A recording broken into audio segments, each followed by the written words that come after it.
We're going to kick this off right now. I want to first thank the library here, especially Sophia Gunn for hosting here again. This is our second year at the library at our Meet the Candidates Forum. And Sophia, I don't know if she's here, but she's not here. So for those that know, my name is Tyler Spring. I'm the president of the Concord Business Partnership. And this is our monthly Meet the Candidates meeting in March that we host. And typically we have contested races. This year we only have one contested race, so we're going to focus on the select board race, but we'll also introduce the other uncontested candidates. Before we get started, I also want to recognize Dakota Anlin for coming here and writing about this in the bridge. I appreciate all his work. And also Julia from Intimate Media. She came to record this and others, so appreciate you, Julia. We have a guest speaker, Pamela Gannon, who's with the Concord 3 Public Library Corporation, and she has a couple remarks before we get going to talk about the library and what they're doing in town. So, Pamela. Thank you. So I'm Pam Gannon. I am president of the Concord Free Public Library Corporation, and we're very excited to host again for a second year. Happy to have you here. Concord Free Public Library is set up in kind of a unique way in that it was set up in 1873 as a public-private partnership. We think it is among the first public-private partnerships, certainly for libraries in the United States.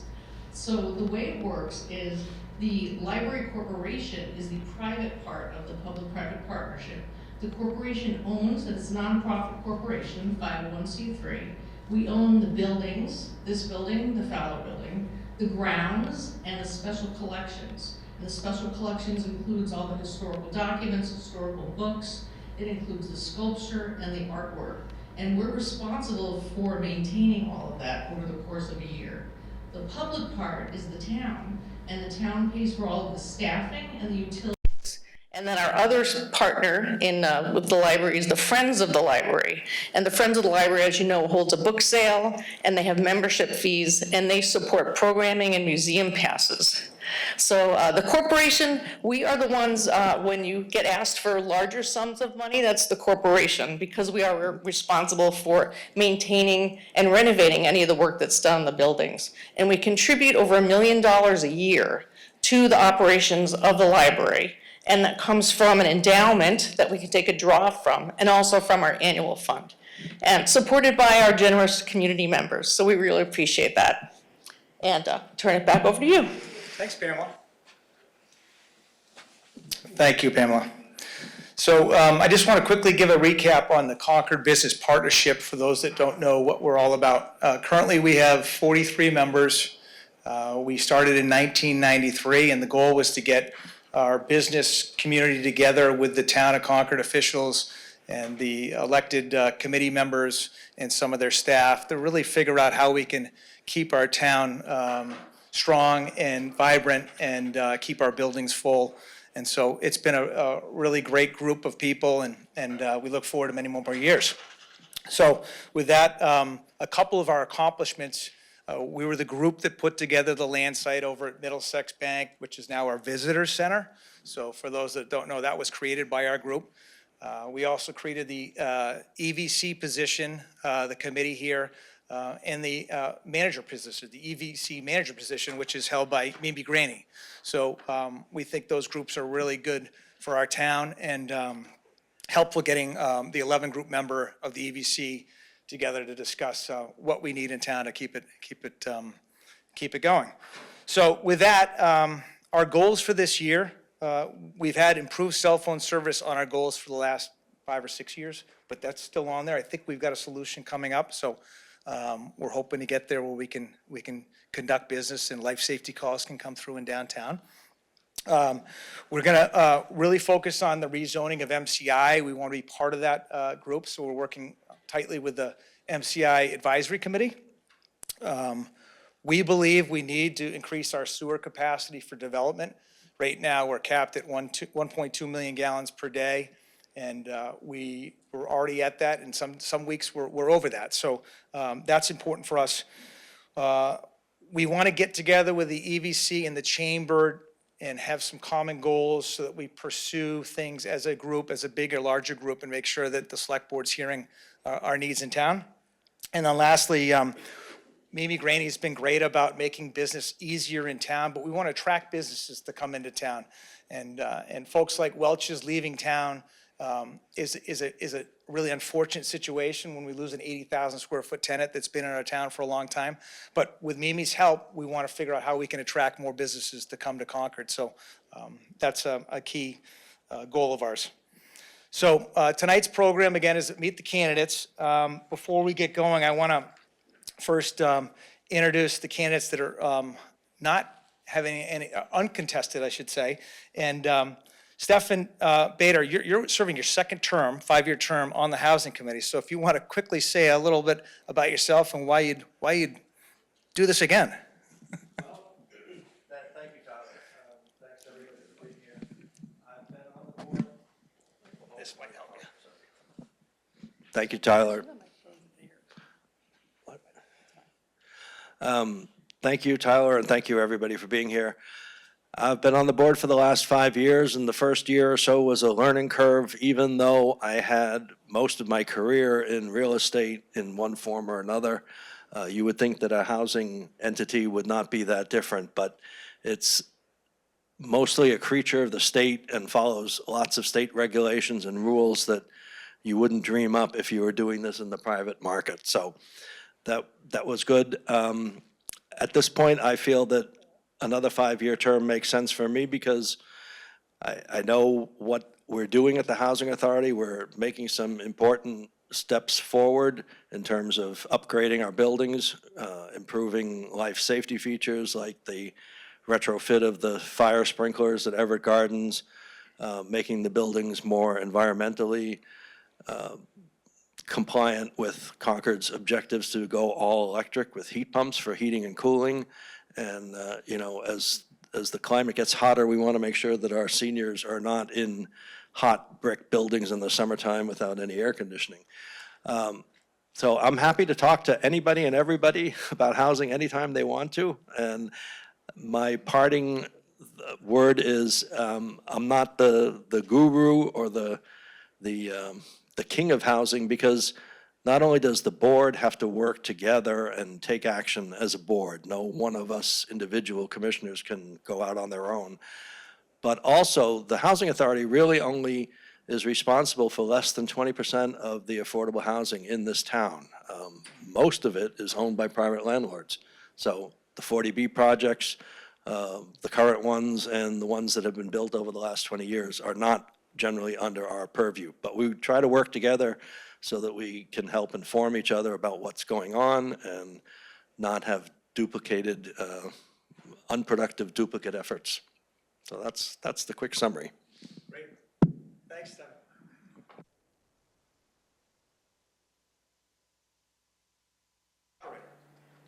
Hi, Carlin Reed. I'm running for town moderator. This is a 1-year job, and I'm running unopposed. The job, I'm trying to fill the shoes of Carmen Reese, who's been a town moderator for 10 years. And because I'm unopposed, I've been running a kind of a quiet campaign. I've been learning the steps of what needs to be done as town moderator. It's basically 2 pieces. One is to make sure that everyone has a smooth experience at town meeting and that the articles that are passed, especially the zoning bylaws, will meet the Attorney General's thumbs up approval. So there's some legal aspect involved in that, which works for me because I'm an attorney, practiced law for over 30 years, and I've been retired for the last 15, doing volunteer work for the town. The second part of being a town moderator is being able to appointing good people for the Finance Committee. Now, I'm on the Finance Committee right now. I'm finishing my 3rd year, and I'm the clerk of the Finance Committee. My job now is to write the Finance Committee report draft, circulate to our members, and at our Thursday meeting at 6:30 p.m., if you want to tune in, we'll be talking about the Finance Committee report and voting on the last 3 warrant articles that came before the Finance Committee. It's a big job. I'm enjoying it. I'm enjoying the learning process. I'm enjoying coming to these meetings, and yes, I'm enjoying candidate forums as well. So thanks for putting us on. Thanks. Thanks, Carlin. Now we're going to hear from the 2 select board candidates, Dean Banfield and Sam Hersteiner. I'll start with Dean, and the question is not only why are you running for select board, but what experience do you bring, and as for what are your top priorities going forward here as a select board member if you're chosen? So Dean. Hi, I'm Dean Banfield. I'm running for the select board because I have the time to do it. We have some serious challenges ahead of us. I'm an active person in the community who wants to make sure that we meet our objectives consistently and with a full range of input from the rest of the town. So this is why I'm running. For those of you who don't know me, I've been here for 30 years. My wife Chris and I moved here with our 3 very young children, and they've gone all the way through the school system, and they're out the other end. They enjoyed it. They came out independent, confident adults, and we're really thrilled. Concord is a fantastic place to raise a family. We're at a business forum, so I'm going to give you a little bit of background on my business experience. I've been retired since 2011. Carlin and I are in about the same category here. I was working in the software development industry, serving the financial services industry. So we were developing software that met their needs. We developed, just a few highlights of that, we developed the first website for the Wall Street Journal. We developed the first website for Barron's Magazine, both owned by the same company. We developed an entire analytics system that allowed you, which was not doable before, to look at all of the financial statements of any publicly traded company, and you could analyze them over time using a specialized database. So that's the kind of thing that I did in my career. I started up here with a small team in Waltham, and by the time my career was over, I was managing 3 teams in the United States and 4 teams internationally. So that's my business background. My background in the community is that when my kids got into the high school age, and I had time to not necessarily stand on the sidelines of a soccer field, coach soccer, or do the kinds of things that really heavily engage you with your kids, I was able to devote that extra time that started to come available to me to doing community service work. I was on the NRC for 5 years. I was on the CPC for 3 years. Those were jointly done. I was the liaison member to the CPC. The CPC is a fantastic experience because you get a great view of the entire community, and it has really good, valuable input into how we are managing our community in the 3 legs of its concern.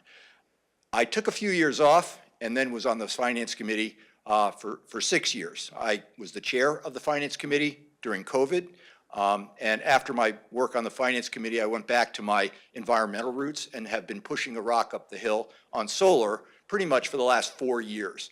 I was the chair of the Solar Task Force. We developed a set of recommendations for the town, and this year I have a petition article that we'll see if the petition article plays, but it is to ensure that when we build new public buildings, they come with solar panels on the top. So that's my experience in the community.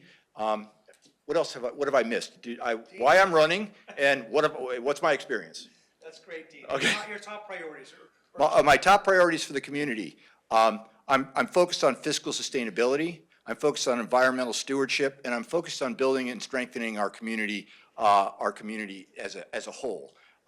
Right now, we have some real issues with hate and bias incidents, and we need to really focus on strengthening our kindness, our courtesy, just our relationships with each other. So that's that piece of it.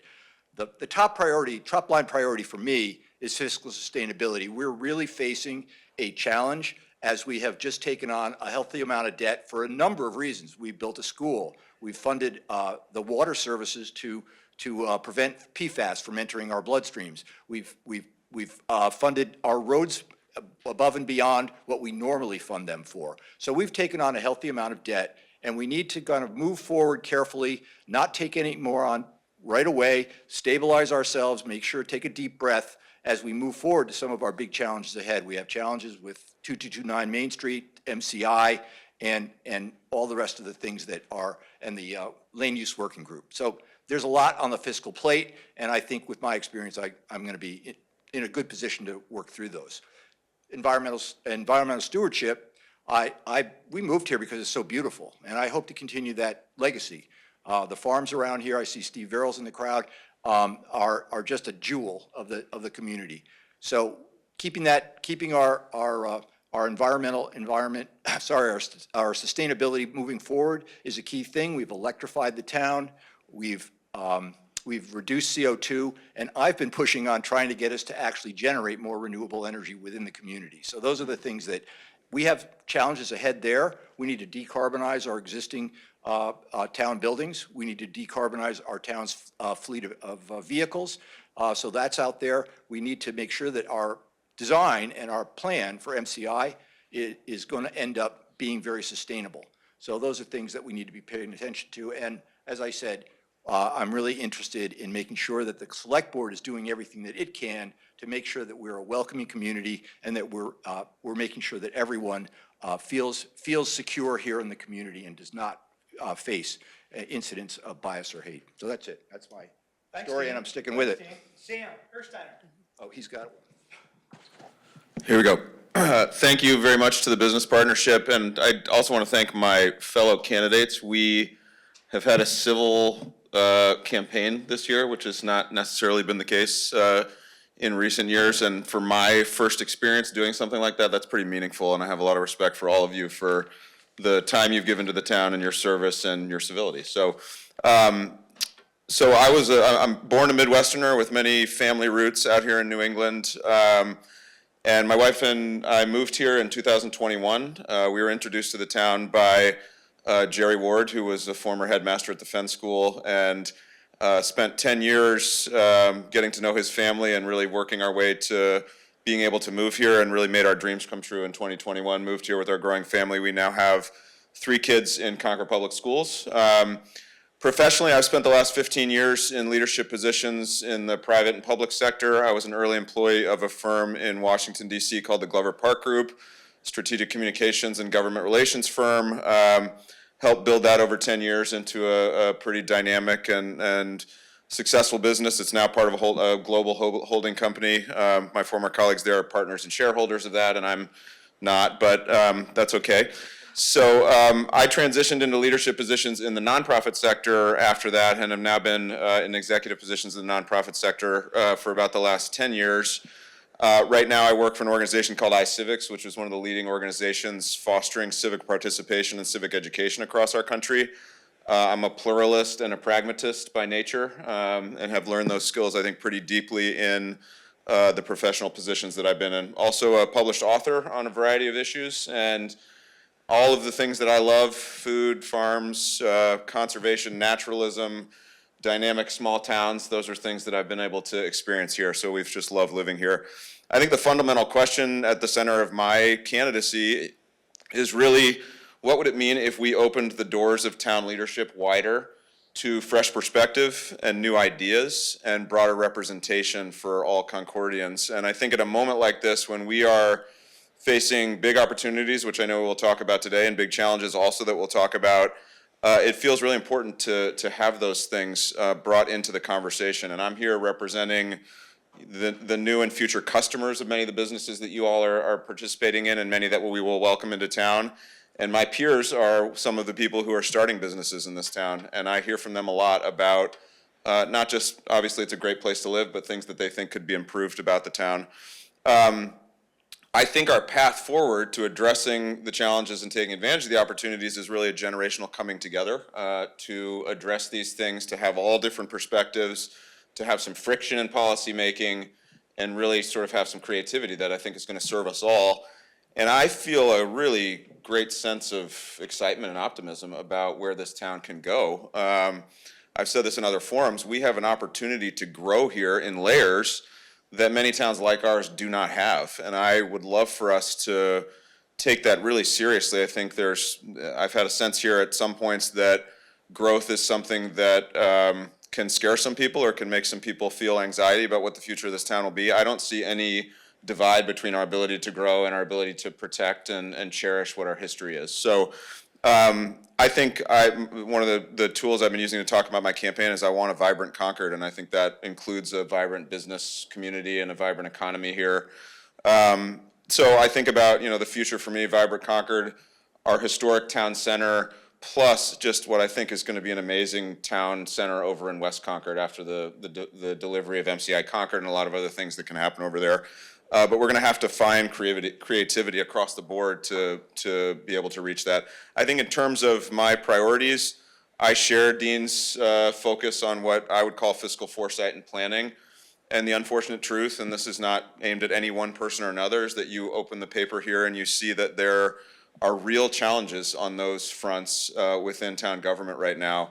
And, you know, I can't pretend to be the person who has a magic bullet for fixing them, but I do think that this idea of fresh perspective and friction in policy making is going to help us on that front.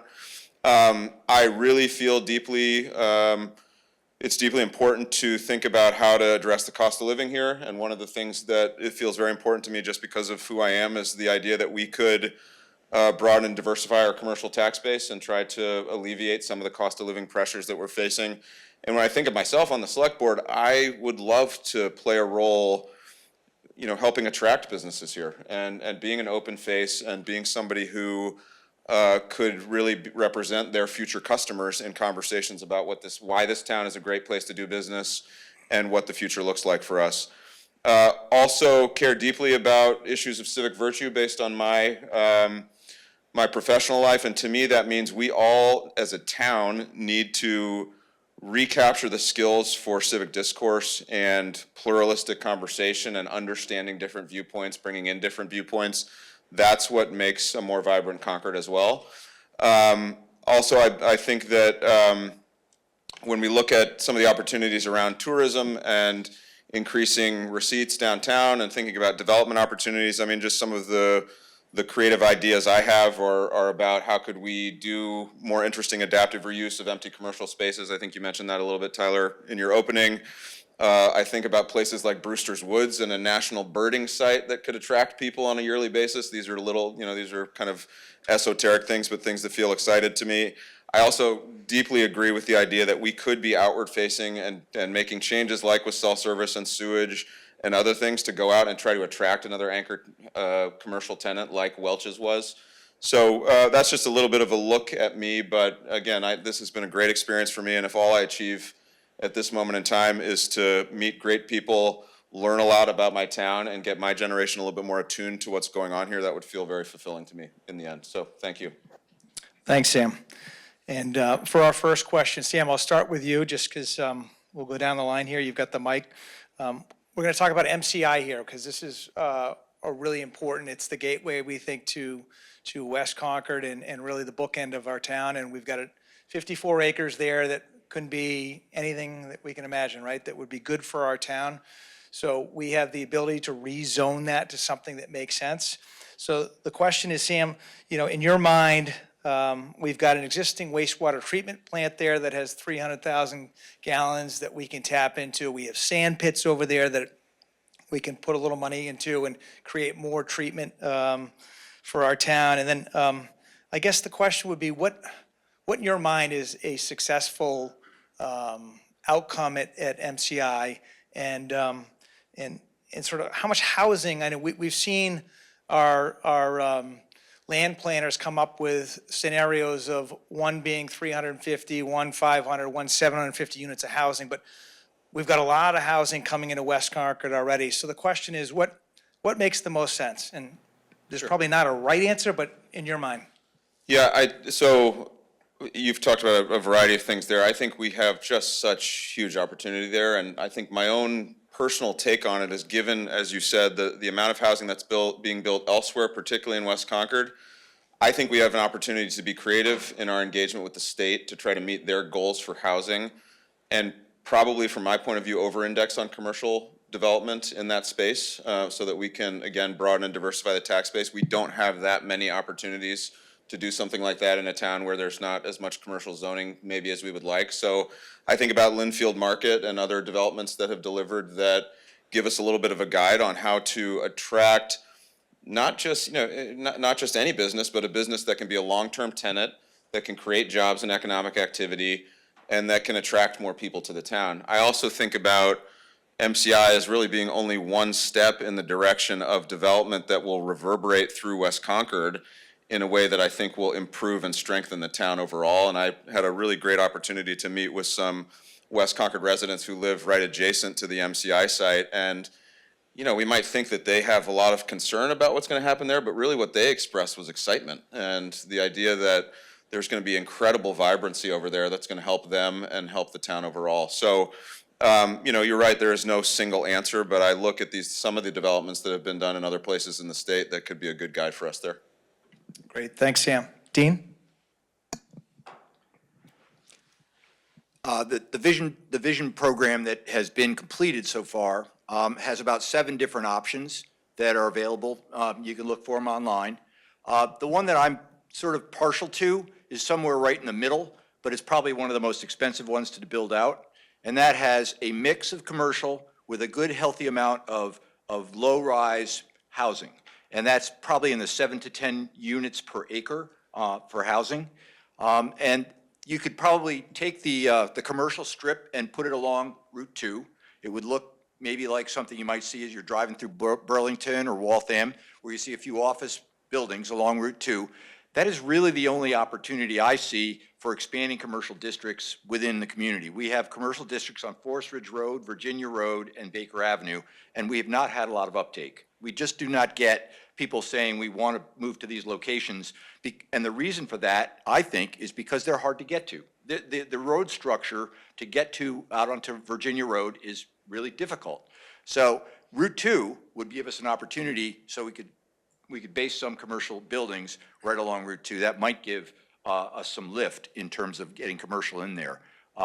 There is going to need to be a buffer between the wastewater treatment, which is part of that 54 acres, and any kind of housing. Anything that you have has to have some level of buffer. There has been talk recently about putting the CPW works over there, and I think that has merit, but it needs to be vetted through, and we need to reach out to the West Concord community to see what they think about putting CPW in that space. So, you know, as we think through that, and the planning board is working on how to zone that, a lot of engagement with West Concord has already occurred, but this was kind of a surprise to them that all of a sudden CPW was going to be sprung on them and added to the mix. So as they added all their input to the development of that vision report for MCI, CPW was not in the mix. I still think it's a pretty reasonable choice because of the buffer that it could provide between the wastewater treatment and housing. So those are some of my thoughts. A little strip of commercial along Route 2 that has a possibility of decent commute. You got to fix the rotary. You always got to fix that rotary. But a decent ability for people to get to it, and then housing. One of the difficulties we've had in developing affordable housing is we've had a triangular piece of property over there for years now, and it has not turned into anything. And it should be developed into affordable housing, and we haven't been able to figure out how to do that. So this is going to take some time for this all to play itself out. Thanks, Dean. And that, going back to you, Dean, you mentioned something about public works at MCI. This next question is about the land use working group and talking about prioritizing major land decisions for our town. And again, I know the land use working group has spent a lot of time figuring out how we maximize the land that we own, optimize it, make sure that we're doing the best thing we can, and then also making sure that our police and fire have the right locations and they're growing. We also need to figure out what to do with Ripley and the Peabody School.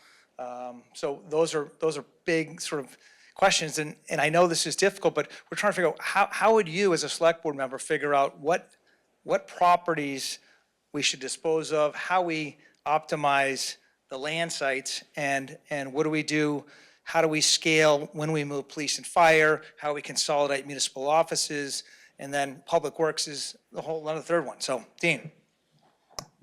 That's a big question.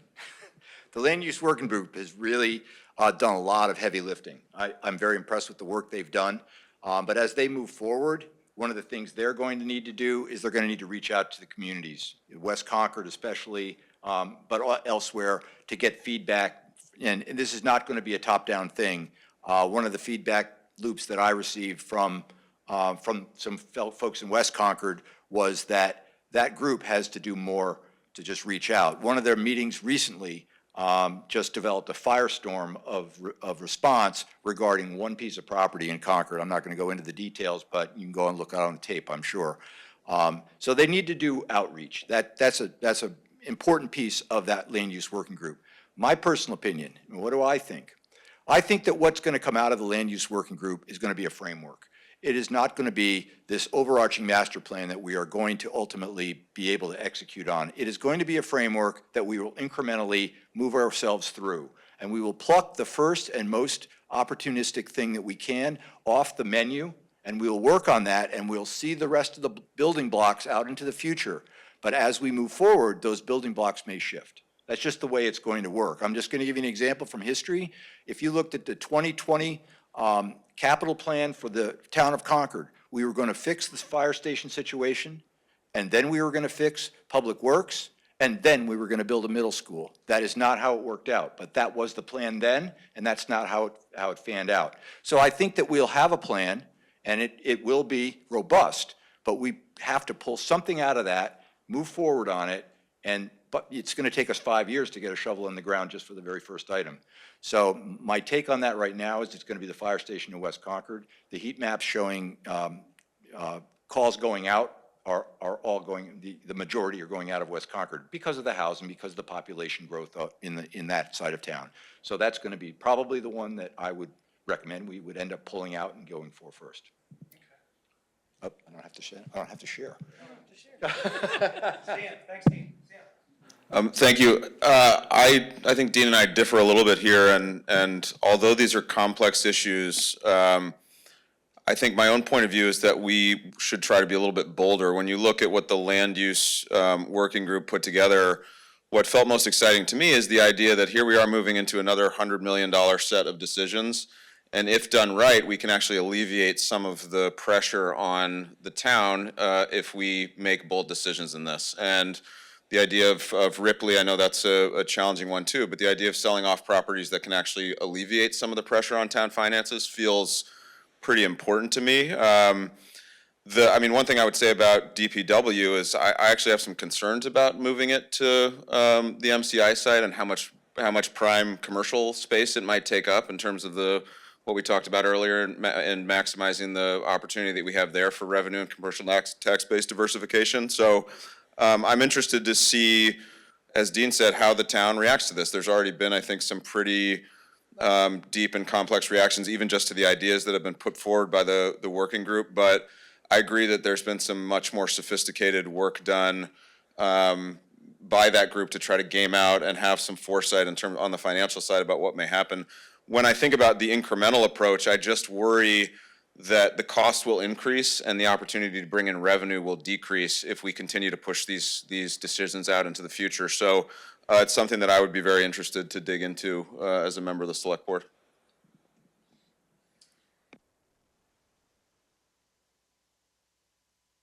Thanks, Sam. And I'll follow up, Sam, with this question, more on housing and sewer capacity.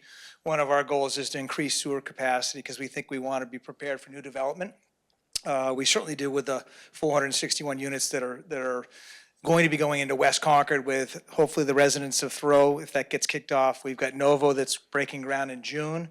And so with that, we know Route 62 is a busy road today. If you travel it in the morning, it's now what's it going to be like, when you travel to that, a year from now? We got to fix probably infrastructure. We certainly need sewer. And I know we're at capacity, so Novo, if they're putting in 200 units, they're probably using 40,000 gallons per day. We're already at capacity. So I'm thinking ahead, how do we look at sewer and what can we do? How important is that if you were in your role as a select board? So I'm still on my learning curve on the particulars of that, but what feels important to me is that our local reps in the legislature and our select board put us in position to have a good relationship with the state as we redevelop the site and to, I think, have opportunities to bring in public funding to help us up-level sewage over there. And there's just no question that this is something that needs to be figured out. It's on the level of the cell towers in terms of how do we create a more vibrant business environment in this town. We cannot, from my point of view, continue to heap upfront sewage fees on entrepreneurs and businesses that move here if we want to do all the things that I talked about, broaden, diversify, tax base, things like that. So I think that the fact, and this is not true, I think for all municipalities in the Commonwealth, the fact that we have a good relationship with the state and a good working relationship around this parcel says to me that we can get to a good outcome on up-leveling sewage and having that be a wellspring and a catalyst for a lot of the other improvements we want to make.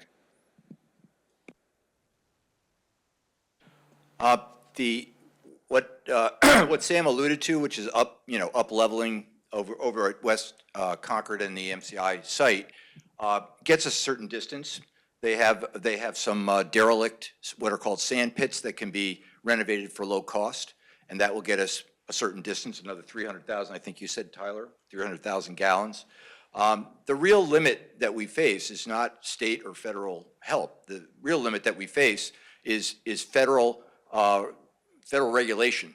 We are sitting next to rivers that are part of the waters of the United States, and we need to get federal regulated upgrading to allow us to put any more discharge into the Concord River or the Aspet River. So these are issues. There is an opportunity up at the Bedford Road wastewater treatment site where we could develop some sand pits up there as well. So that would be discharging into the ground rather than out into the river. So there's a little bit of an opportunity up there. But these challenges are really based on federal regulatory frameworks that are very challenging for us to overcome.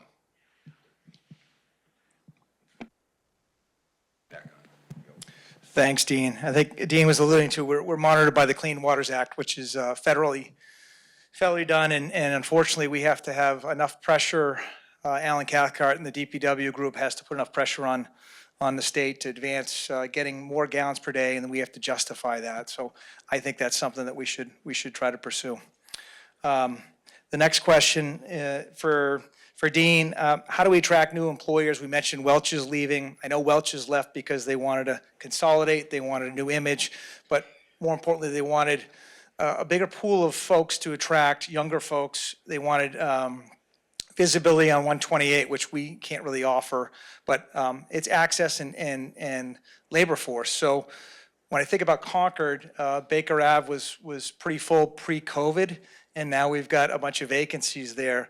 So in your mind, how do we do our best? How does Mimi Graney and our commercial real estate folks do our best to attract folks to the town of Concord?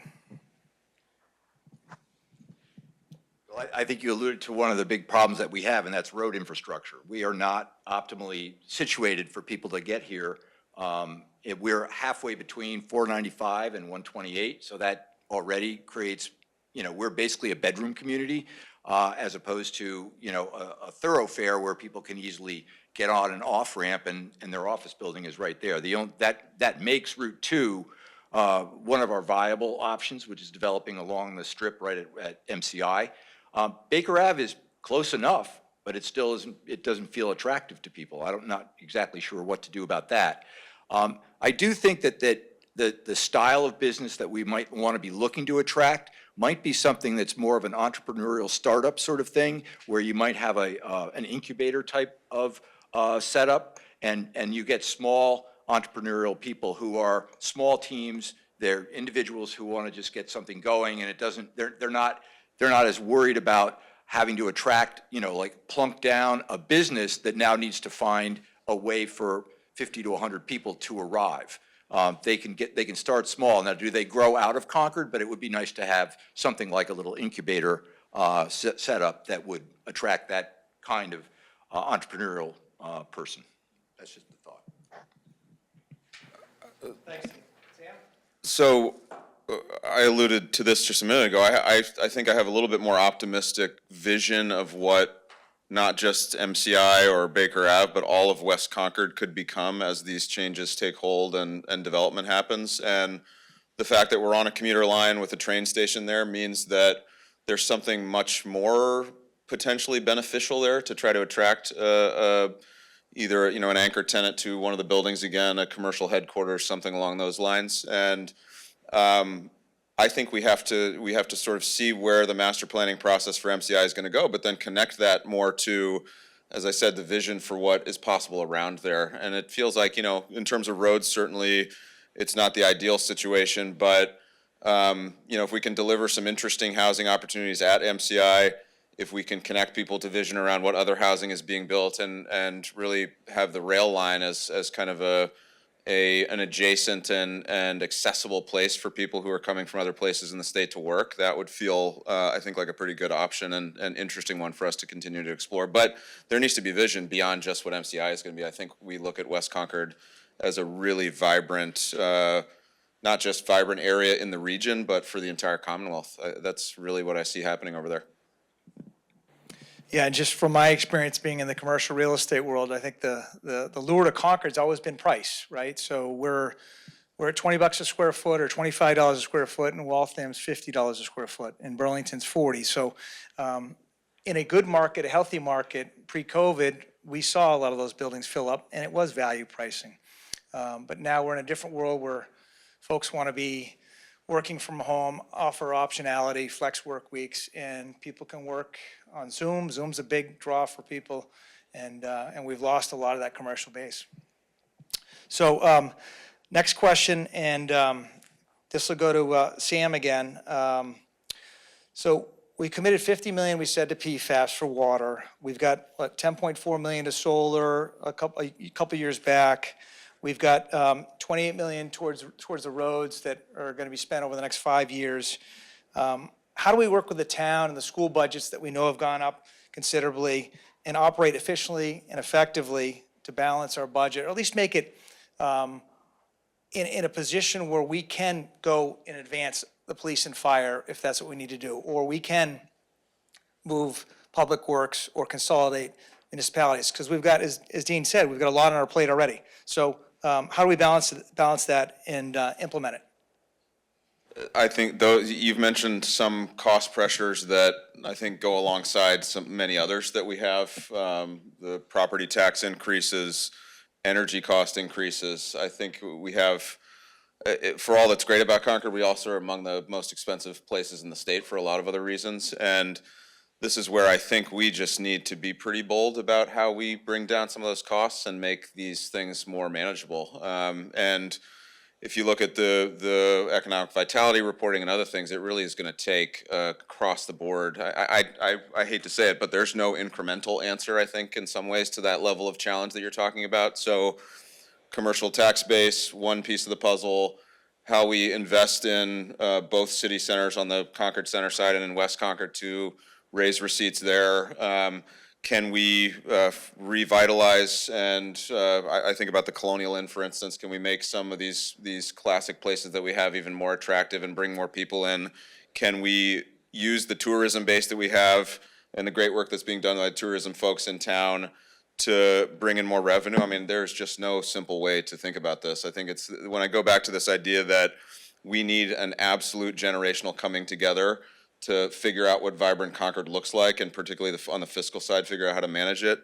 That is what I mean. I mean, the level of creativity we need from all citizens and from places that we haven't been getting a lot of good participation, that is something that I think is incredibly necessary here. And bringing together, from my generation, folks who are in dealing with modern challenges around real estate and finance and tech and other things like that, I think those voices are going to be really useful, coming together with the hard-won wisdom that my colleagues here have built over time. That's really, I think, the only answer for such a complex set of challenges.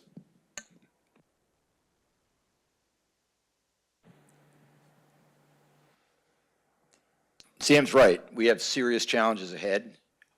We need to catch our breath. We shouldn't take on any more new debt. I do think there are a few things coming off the books. The Alcott School is coming off this year. The Thoreau School is going to come off in the next 2 years. So those are good things that'll give us a little breathing room as we try to take on some of these big challenges that we have ahead of us. I think it's going to be a very big challenge for us to really turn our town government and our schools upside down to find big savings. This is not something that I think is really going to be all that findable. Those budgets are very tight each year. The Finance Committee does a fantastic job of creating those guidelines. And the operating budget guidelines are being met. They've been met for the last 2 years, and these are not organizations that are growing staff. The town has lost some staff. They've cut positions that that the town meeting has required them to create. So they're being managed as closely as they can, and I don't see big opportunities there for a lot of big turning over and cutting. I just don't. The thing we need to be careful about is and you mentioned it, is where we're going with debt. We were in 2021, our debt slice of our tax bill was about 9%, our debt service slice. Our debt service slice today is about 13.8%. So we've really taken on some big bites, and they're going to keep coming, because even though you say we took out 50 million for PFAS, we haven't drawn that down yet. That's just authorization. We've taken out 20 million for roads. We haven't drawn that down yet. That's just authorization. So as we go to actually spend those monies, those new bonds will be written, and we've authorized them, and they're coming. So that is going to probably drive us, to be frank, in the first 3 years, that if I'm on the select board, in the first 3 years, it is highly likely we'll be in a Prop 2.5 override. It's just that simple. I can see the freight train coming. The Finance Committee has been blowing the whistle for the last 2 to 3 years, and I think it's coming. So I'm sorry not to be quite so optimistic about, opening up the town and finding all this revenue and all the rest of that. One of the things I do think that we can do, which is not that hard to do, is to try to put some pressure on all of the nonprofit organizations who own massive land here in the town. They don't pay any taxes. It would be nice if they made a payment in lieu of taxes, known as a pilot. And I don't know how much pressure the select board has placed on these organizations. The Emerson Hospital, Middlesex School, CA, Fenn, Neshoba Brooks. They're large landowners who have valuable property, and we are not getting very much value out of these organizations. So that's another place you can find revenue. Thanks, Dean. My last question, and then I'll open it up to folks in the audience here that may have some questions for our candidates. Governance, transparency, and community engagement is what we're hoping the next select board member is going to give to us. How would you strengthen the select board decision-making, improve transparency and communication, and ensure that collaboration with town staff and the committees that you represent, 60 committees, by the way, 6-0. So I don't know how you guys all visit all 60, but we might want to figure out, like, you're going to have a long days. And then and the residents just be open. So I don't know how you do that. Dean, go ahead. People ask me, are you insane to even try to take on this job where you have 60 committees and you'll end up becoming the liaison for over 10 of them? That is a big lift, and it's done correctly. It's almost wrong that the select board has that demand on it, because it's a volunteer role. And I think that in order for us to be able to bring in people who are working and have a career, and they're trying to do their job and the select board role, it is very difficult to do. It's very difficult to do it well. So in order for us to manage those relationships correctly, you need to put in the time. It's just that simple. I think I have the time to devote to it. So that's something that I think is valuable, to be able to collaborate with the chairs of the committees that I would be assigned to. Keeps the ideas flowing and making sure that they're on task. One of the things that I think we need to do as a town is find an improved hub that people find that is on everybody's browser bar. It's something that they can go to, they can get information quickly, they understand how to navigate it. I know that the town manager is going to roll out a new and an improved version of our website, of the town's website. But one of the real issues that seems to arise is that as a committee is doing its work and is doing it earnestly and in good faith, the stuff doesn't bubble out. They don't have a feedback loop with the community. And so that's something I do want to work on, is how we develop a good outward projection of the information and the issues that individual committees are tussling with. And as they do their work, they find touch points with the community to bring them in, gather feedback, and then move forward again. So it's an iterative process. So that's something I would really like to see the the select board work on. That's my answer. Thanks, Dan. Yep. Dan? So, people have to develop their own points of view on these things, but when I talk about fresh perspective, one of the things I'm talking about is opening up and bringing some more sunlight into the process in terms of how we govern this town. And we've been governed by volunteer government for many generations, and that leads us in specific directions. I think that bringing fresh perspective in means we're increasing transparency and opening up the decision-making process to, as I said before, friction and different ideas and different ways of looking at these things. So I think just by doing it, we're talking about increasing transparency. And then Dean alluded a little bit to it. We do have emerging technology now that I think allows us to run a more efficient government overall. And I think about our colleague Drew Magliazzi, who is running for schools committee, and the level of tech expertise that he'll bring over there. I think we have a lot of that in town to bring to bear to help shape government in a more efficient direction and a more transparent direction. I think in terms of myself, I cannot sit here and make the claim that I'm going to bring the municipal finance expertise to the board, or I'm going to be the energy person on the board, but I'm a lifelong communicator, marketer. I'm a person who likes to convene and build community, and I think that that's a role that could really serve the select board well in terms of not just increasing transparency on the processes that we're undertaking, but also better engaging the community in what we're trying to do.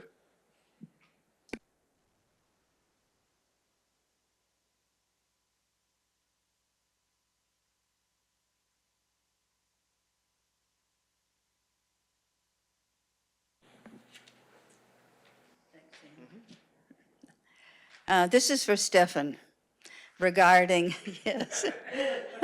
Well, just wait.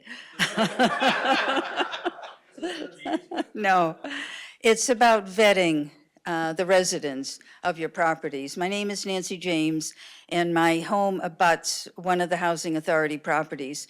Some number of years ago, two of our neighbors discovered a convicted child sexual predator at that property. He was discovered while he was stalking one of our 8-year-olds. I have not raised this previously anywhere publicly, at town meeting most particularly, knowing that to do so would likely slow housing authority growth in the town, in which I believe. But I need you to answer me now. How do you both vet and oversee and have oversight over the residents of your properties?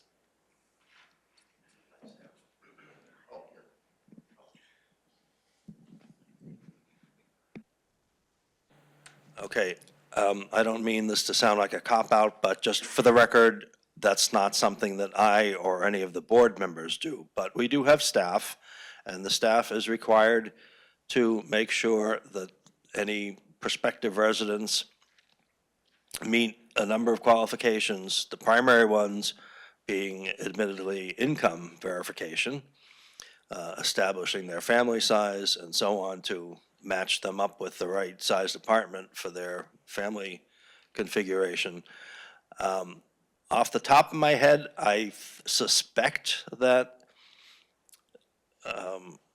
registered sexual predators would probably not be placed next to other children if that was known. Now, I don't know how you find that out. I don't know how any landlord in the town of Concord screens any of their tenants for that kind of a history.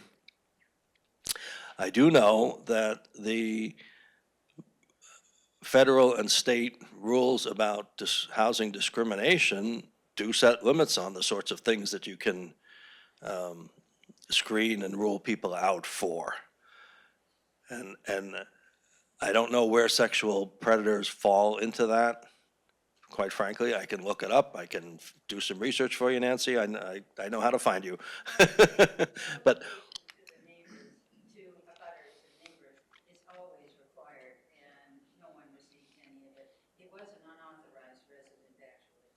an unauthorized resident, yeah. You know what, that answer of yours, that does not make me feel safe at all.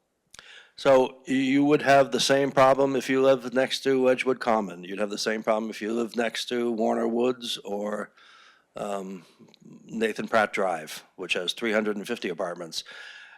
That said, I'm not trying to dismiss it. I'm just trying to say that for a landlord, there's a limit. There are discrimination limits within state and federal statutes. And if someone who's not authorized is living in a unit, that's a lease violation, certainly for the person whose name is on the lease, but that's harder for the landlord to flush out.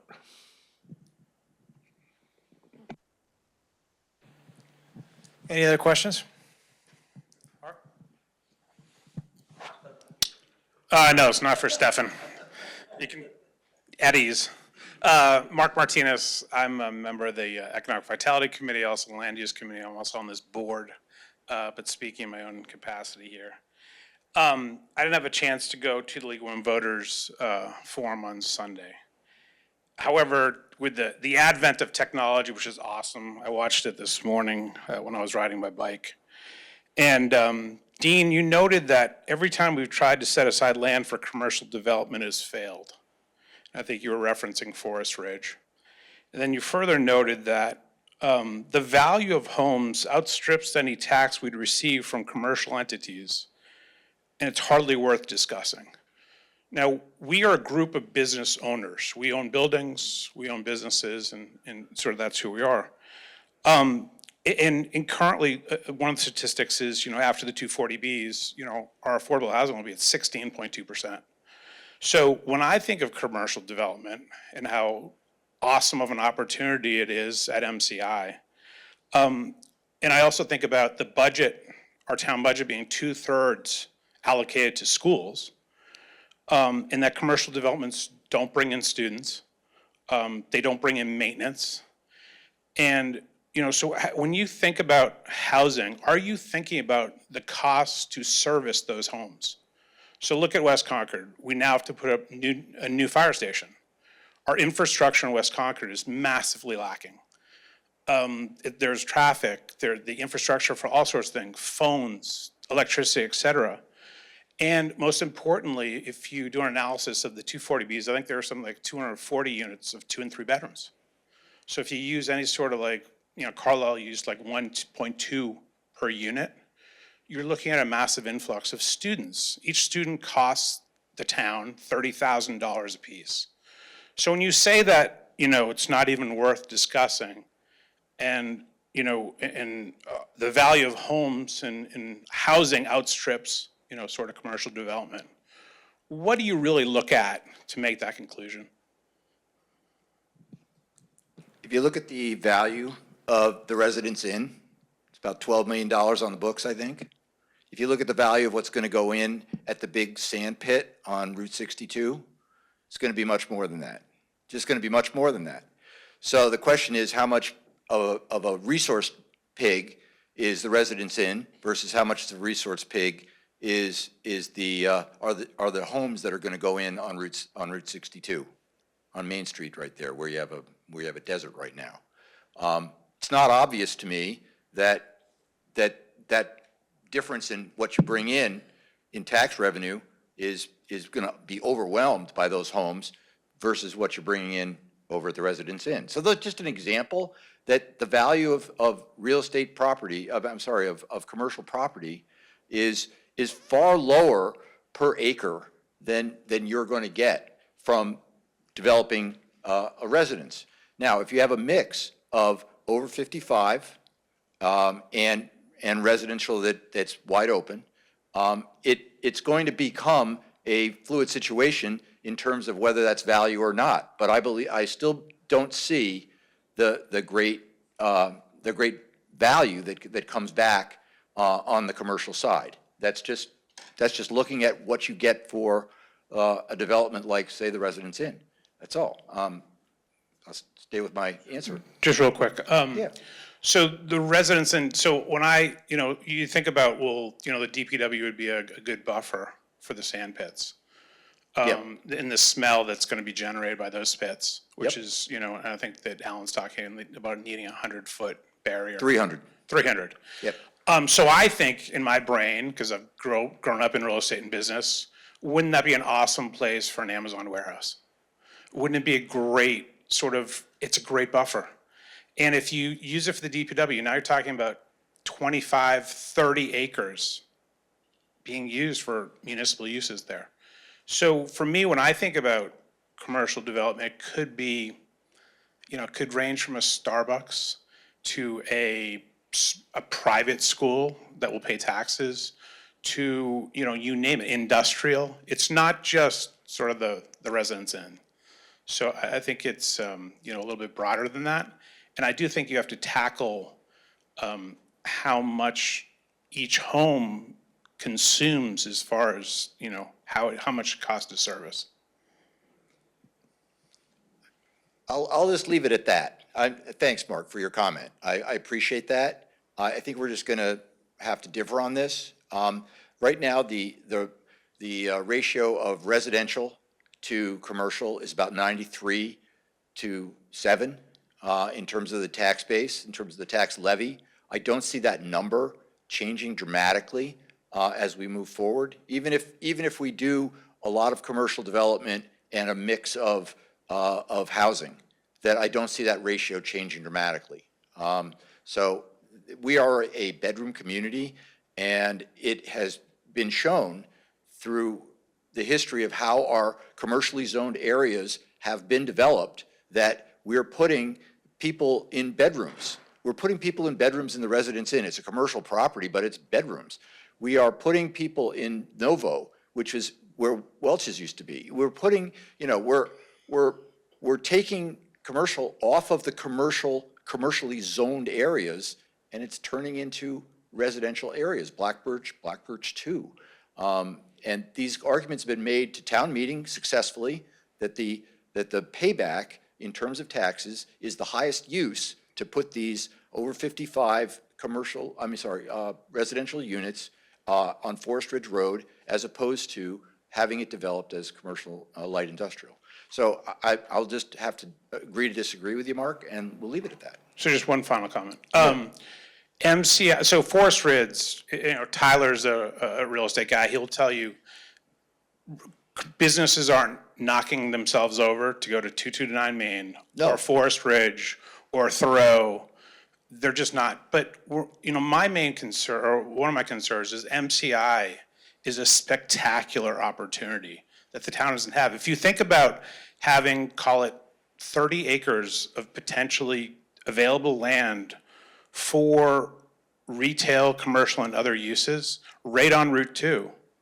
If we don't take advantage of that, which is a once-in-a-generation opportunity, how many of us thought that the prison was going to shut down? None of us. Right. But just to clarify, as I said, I think earlier in this session, I'm in favor of a commercial strip along Route 2 that provides a buffer, behind it would be residential. And so you'd have like an office park that fronts onto Route 2, not unlike what you would see driving along Burlington, Waltham, et cetera. You have a strip of office buildings along Route 2.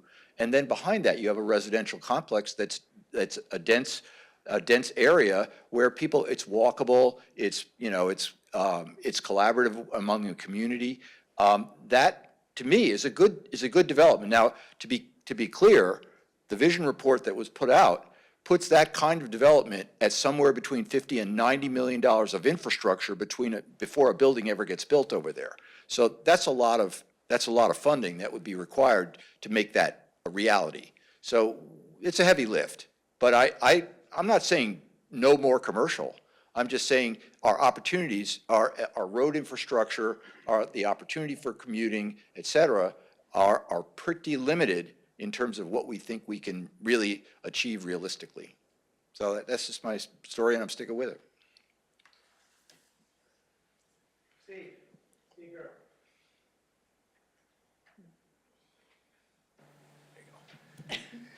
For both candidates, what opportunities do you see to reduce expenses?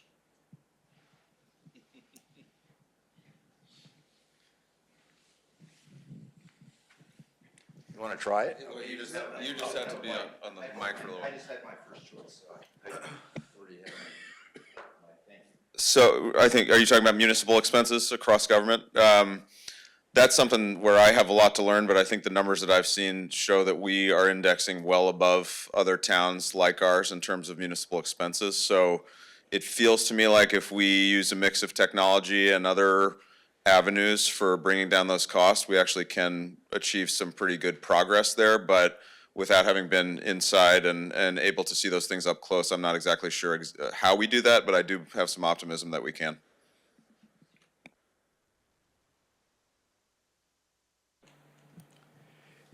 I think some of the things we might be able to do that will get us a little bit of a benefit is some shared services with other communities.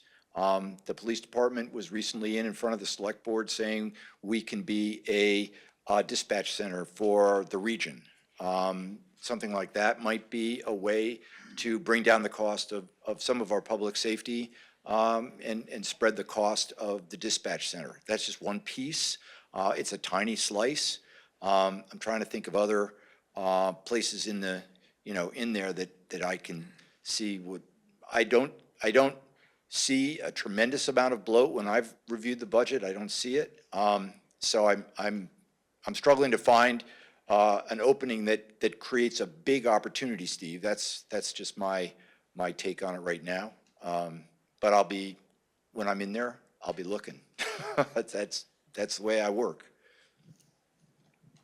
Any other questions?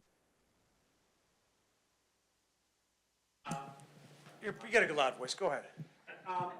Getting a little bit back to what Mark was, like most coins, there are two sides. Yep. And plays that people, what are you coming here for? That's nothing. You want to try this one, Sam?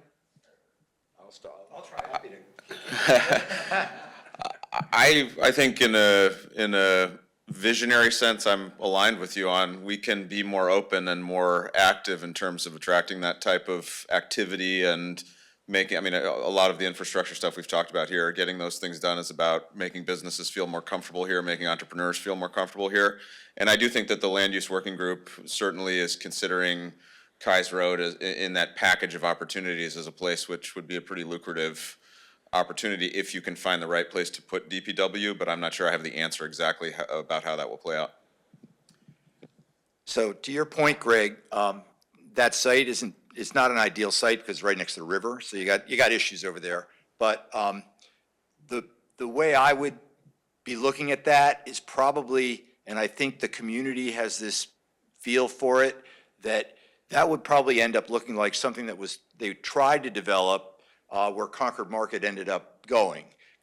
Before Concord Market ended up being built, there was a vision there that you would have business on the first floor and you would have residential above.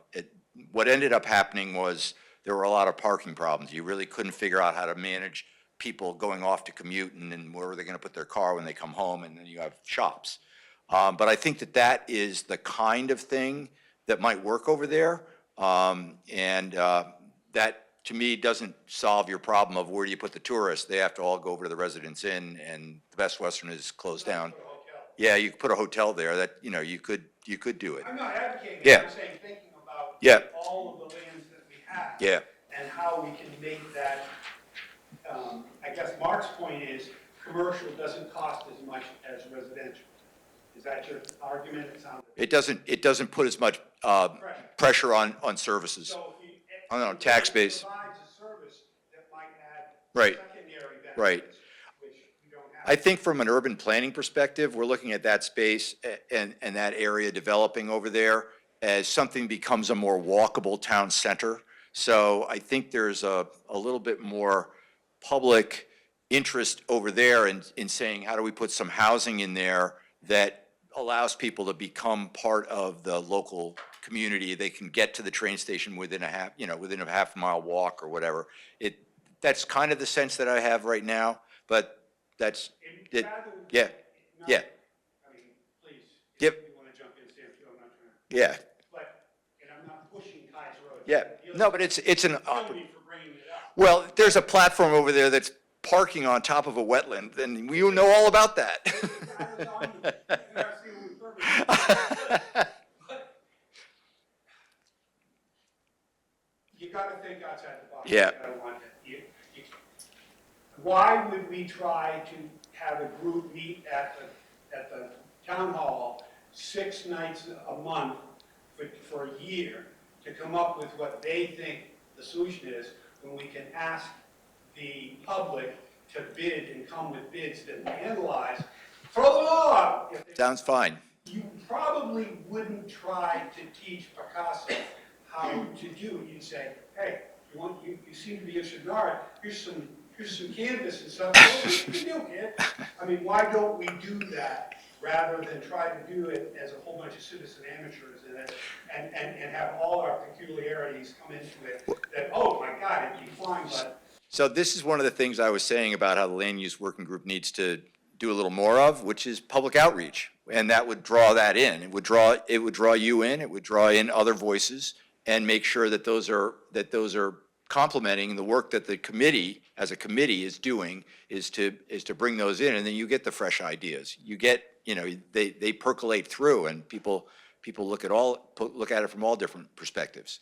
So I'm not opposed to what you're saying. I'm just saying, if you're asking for the way I see how that might play, I see it more, and the feedback I've heard as I've kind of been on the trail, so to speak, is that might work as more of a mixed use, residential above commercial kind of space, and that we get this walkable community thing, and you're looking for more of a commercial focus is really what I'm hearing. But if you got a bid from Marriott to put a 75-unit building that got That X million of dollars that- in revenue, that could- might offset that. that could be- Marriott is not gonna come to our little meeting at the town They're hall. not. This is where, yeah, okay, that's, I'll stop. okay, thanks, Greg. Any other questions? Elizabeth? Yeah, hopefully this is a simple one. I'm Elizabeth Leonard. I live at 23 Macmillan Drive. I'm concerned about the rate at which my property taxes are increasing. So if I'm going to live in Concord another 30 years, what hope or not hope do you give me for the future? Will my taxes keep going up at the rate they've gone up in the last 5 years or not? Try that one?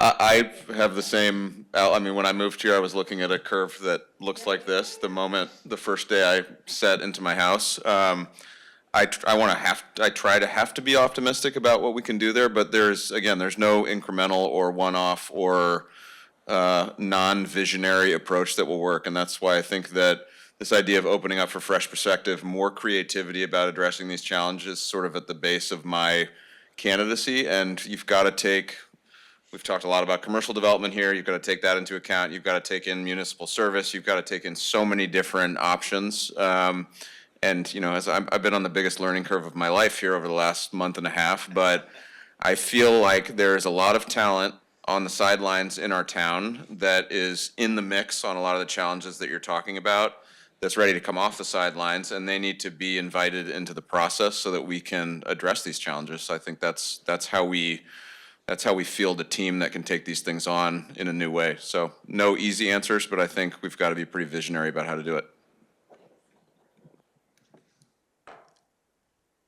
All I'm saying, well, just to be clear, I think the Finance Committee frankly does a fantastic job of trying to rein this in. The town comes up with new and better ways to figure out how to offload pieces of the budget that the Finance Committee is tightly trying to control, offloading pieces of the budget into fees and debt and other places where something that used to be in the budget is no longer paid for out of the budget. So we need to stop that. We need to stop these little leakages where, we used to pay for roads with an annual allocation of money that was part of within the levy limit, and now we have the roads will be taken care of for the next 5 years on the credit card outside the budget. We've been, happy to, enjoy our water service, but now we feel like we're going to end up with a large fee just to drink or just to water our lawn. So things are going out and becoming fees, like we used to maintain our stormwater system within the budget, and now we have a separate outside funding mechanism that's now a fee. So I'm going to try to stop that from happening. That's one thing that I think we can stop, is these things just exiting from our regular budgeting process and ending up in a separate mechanism that ends up costing us. So that's one way to sort of pinch that down. I think there are large problems ahead, and it's going to be a real challenge to face them and keep a lid on it. It's just going to be hard. So we have some serious capital needs that we are staring at, and Tyler he went through the whole list: CPW, police and fire. The Ripley School was built in 1950. It's in very tough shape. So we got some big capital items still out ahead of us. Mark, it's a question for both of you guys, not good on you. So one of the things that bothered me last year was that two of the select board candidates had fiscal sustainability on their top priority. The second one may be the second priority. And I try to go to most of the select board meetings. I haven't heard one iota of conversation about increasing revenue to the town, or specifically curbing expenses. Now, I believe that one of the primary jobs of the select board is to manage and supervise the town manager, who manages everything under his or her responsibility. So when I think of, we have basically two HR departments. We have an HR department for the schools, an HR department for the town. We have two finance departments. If you look at the Massachusetts, municipal association, we should have one HR person for every 300 people. We're way over. We don't have any accountability for P-cards spending. We have 18 town vehicles. I could go on and on. So at what point do we really take our job seriously on the select board to say, hey, and Dean, I don't actually agree with the conclusion that budgets are tight. If you look at peer analysis, you look at our peers, we are overspending as a town. It's pretty dramatic. So I think we can do a better job, and hopefully you guys will use peer analysis and data to start making sure that our municipal department leaders, whether it be fire, police, whatever, are using the best data available they can have and using technology. And I actually think we can be much more streamlined, and we can try to tamp down this aggressive spending hill we're going up. That was a question. There was a question in there. My urgency on this comes from living it on a daily basis and seeing that at some point before too long, I'm going to try to send my kids to college and do those things. And it feels important to have that perspective at this level. And I think that, again, coming from outside the process and not feeling like I need to be pejorative about any single person, I think we do have some challenges on accountability when it comes to town leadership and what we're seeing happen in front of our eyes. The fact that our debt was under, or our, I'm forgetting the word. The bond rating was under review last year. I mean, the idea that that would happen and it would sort of just be reported in the paper and not any action taken, that felt very challenging to me. And then when you see the material deficiencies in a really late arriving audit, those are things that we shouldn't be okay with, frankly. And, I don't have an answer immediately here, but again, when you're living the challenges each day, it's something that you feel like you really want to try to solve. So I come to it with that energy. We do have shared services. The light plant does not have its own HR director. It doesn't have its own health care plan. Neither does the schools. The schools don't have their own health care plan. So we do have some shared services. Now, does 2/3 of the budget where the schools are, should they have their own HR person? Maybe they should. Could we share that with the schools? I'm not sure, but the light plant certainly shares with the town. So we do have some set of consolidated and shared services. The other thing that's happening across the town, Mark, is that the schools and the town are collaborating on energy management within all of the infrastructure buildings that they have. They're looking at an ESCO style of energy program where you contract with a firm and you tell them, I want to hit these energy goals and targets with my buildings, and they agree to those terms at a certain price, and then they make the investments in those buildings that are necessary to meet those goals. And those conversations are going on within the schools and the town simultaneously of a single contract. So there are some of these efforts that are being made to try to gain these kinds of efficiencies. So we can work harder. There's always more that we can do. But I think that that everybody's working with goodwill and trying to fix problems. Now, to Sam's point about the audit and the AAA bond rating and the material deficiencies, I do think that that ship has been turned around. I think the finance department is on a very steady course right now. The new finance director is, I think she's top drawer. And Carrie did let the other person go. So maybe could have let him go a little quicker. But the fact of the matter is she let him go because there were problems. And so now I think we have somebody who's really come in and hit the ground running. And I'm pleased with what I see. So. Just a footnote, so the finance audit committee hadn't met in 18 months, right? No one at the select board was saying, hey, where's that audit? They hadn't met 18 months. More importantly, I think everyone knows that the auditor's letter, which showed 4 material weaknesses, a lot of them on internal controls, was generated by a FOIA request by a resident. Talk about no transparency. A resident had to pull it. And then, the committee hadn't met in 18 months. Our auditors had been changed by not going to the select board, by not going to, and it was the charge of that committee. So that's an example of finance and compliance really not being top of the heap, issues to focus on. So when you look at internal controls and you look at why taxpayers are saying, gee, I'd feel a lot better at least if the house was better in order. Our books weren't being closed on times. We weren't budgeting. We weren't planning. Those are the types of situations where people are scratching their heads saying, my taxes are going through the roof, and I'm not sure people are spending my money in a fair way. So for me, I don't think citizens should be a watchdog.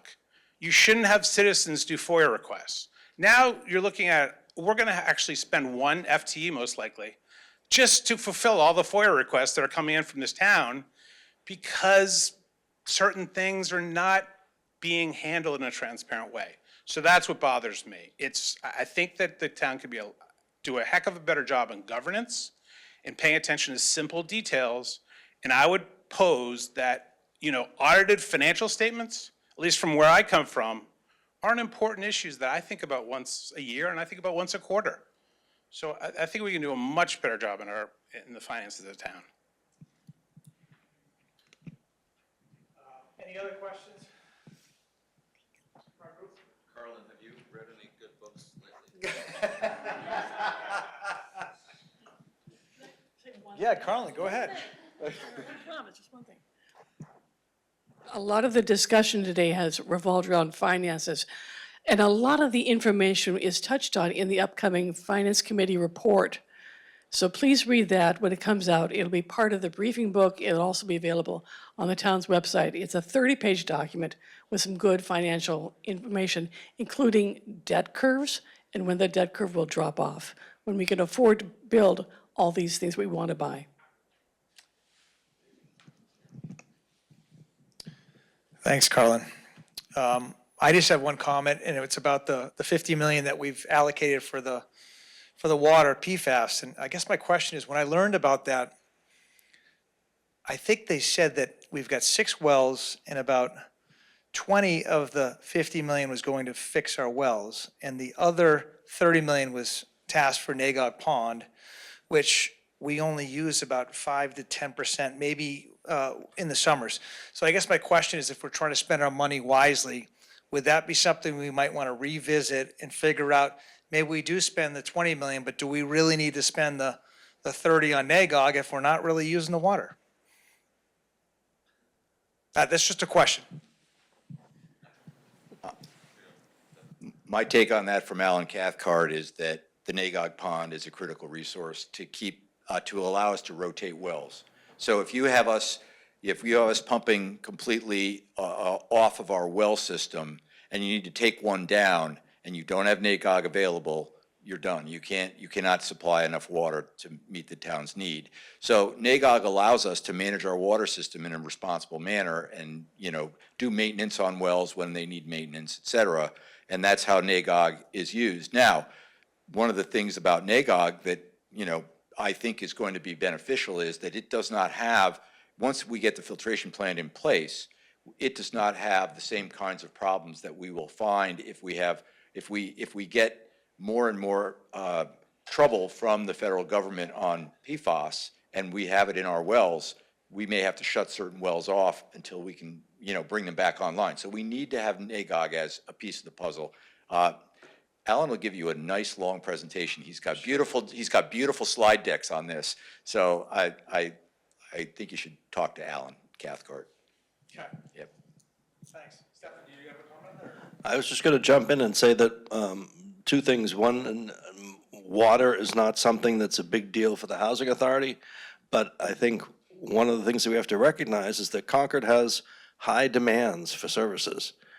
We wouldn't potentially need to do NAGOG if we said, hey, sorry, no lawn watering from June to September. That'd be holy hell to pay, right? No pool filling in July and August. People would not stand for that. And so keeping all of these water sources online is to meet the demand that exists. And demand management could help with some of that, but I don't think anybody wants to hear about it. I will give you just one quick comment about shared services. The Housing Authority has 4 employees. So HR is not a big deal for us, but we just signed an intermunicipal agreement with Arlington Housing Authority being the lead for, I think, 8 or 9 housing authorities in the area to leverage that expertise so that we can be more efficient. And that doesn't come out of the taxpayers at the local level, it comes out of the state taxes, but we are looking for savings when we can. I don't have anything to add on the detail side, but again, as a relatively new resident in town and someone who's from outside the process, I would love to see, and we have a lot to be proud of on our conservation legacy and the environmental work that's been done electrifying the town, but I would love to see the same amount of mobilization and energy and focus on addressing some of the other issues that we're facing alongside the environmental issues, and that's something that I think is in front of us as an opportunity. But, Dean, you have done a lot there, and your constituency is very mobilized there, and I think we need to do that in some other places as well. Thank you.